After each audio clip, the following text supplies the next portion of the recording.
Yeah, I mean, everybody has their own way of going about the Christmas break. Some guys have been on the ice 5 or 6 times. Some guys didn't get on at all. So, from our standpoint, is to get everybody on, get their legs going, and get a sweat. I mean, you certainly find out who was or wasn't on the ice. That's for sure. 3 games in 4 days for the Battalion, starting in Sudbury on Friday night. The team knows these games are obviously vital. They did win 3 in a row heading into the break and hope for a carryover. I mean, it's a huge time for us. First of all, it's the first game of the second half of our season. So we've played 34 so far. So the real season starts for us tomorrow. We got 3 big divisional games. Every single one, we need to treat them like it's a playoff game, and we need to put ourselves in a position that we feel good about going into the playoffs.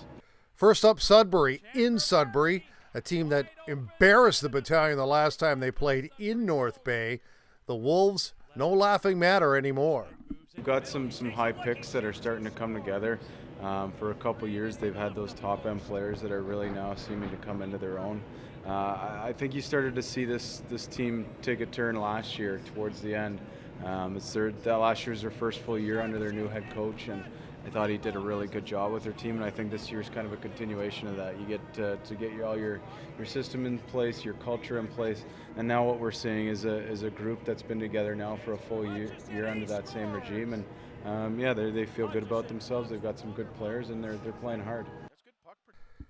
Meanwhile, the Twitterverse, if it's to be believed, says the Battalion and Owen Sound on the verge of a trade.